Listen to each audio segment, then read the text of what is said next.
राधे राधे भक्तों, कैसे हैं आप सब। स्वागत है आपका अपने चैनल श्री प्रभुवाणी में। भक्तों, आज मैं आपके लिए लेके आई हूँ कार्तिक माह का 8वां अध्याय। अगर आपने पहले के अध्याय नहीं सुने हैं तो आप हमारे चैनल द्वारा दी गई प्लेलिस्ट में जाकर उन्हें भी सुन सकते हैं। हमने पहले के सारे 7 अध्याय अच्छे से श्रवण किए हैं। तो चलिए आज हम श्रवण करते हैं कार्तिक माह के 8वें अध्याय का। जिसकी दया से सरस्वती भाव रही उपजाए, कार्तिक महात्मा का कपिल लिखे 8वां अध्याय। नारद जी ने कहा, हे राजन, अब मैं कार्तिक माह के इस व्रत की उद्यापन विधि बतलाता हूँ, उसे आप ध्यान पूर्वक सुनिए। व्रती को चाहिए कि कार्तिक मास में शुक्ल पक्ष की चतुर्दशी को व्रत के संपूर्ण फल की प्राप्ति के लिए तथा विष्णु की प्रसन्नता के लिए वह विधि पूर्वक उद्यापन करें। तुलसी के ऊपर चंदोवा बनाएं, बंधनवार व फूलों से सुसज्जित करें, चवर से सुशोभित मंडप बनाएं, चारों दरवाजों पर मिट्टी के बने हुए पुण्यशील, सुशील, जय और विजय इन 4 द्वारपालों को अलग अलग बिठाएं। तुलसी की जड़ों में 4 रंगों द्वारा सर्वतोभद्र मंडल बनाएं। उसके ऊपर पंचरत्न नारियल रखें और शुद्ध वस्त्र से कलश को ढकें। फिर भगवान विष्णु का पूजन करें। द्वादशी को भगवान विष्णु जागे थे, त्रयोदशी को देवताओं ने उनके दर्शन किए थे, चतुर्दशी को देवताओं ने उनका पूजन किया था। इसलिए भगवान विष्णु की उद्यापन पूजा की जाती है। उस दिन संयम तथा शांत चित्त से व्रत करना चाहिए।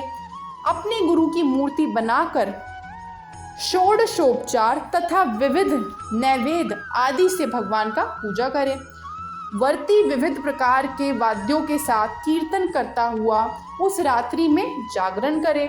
जो प्राणी श्रद्धा पूर्वक भगवान का कीर्तन करते हैं उन लोगों के 100 जन्म के पाप धुल जाते हैं।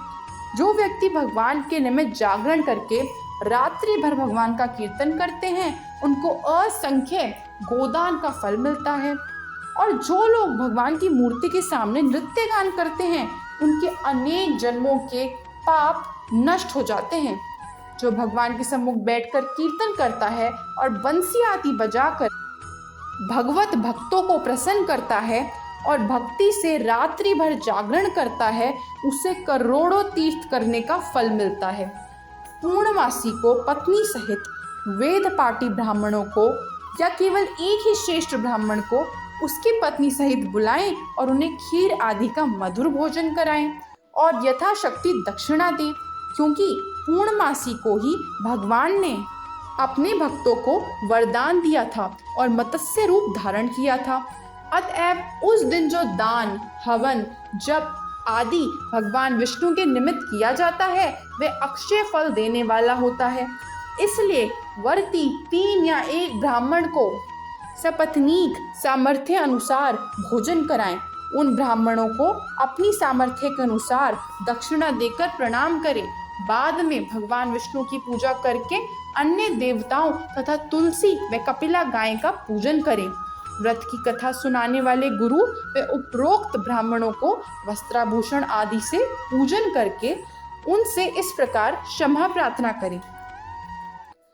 आप सब लोगों की अनुकंपा से मुझ पर भगवान सदा प्रसन्न रहें।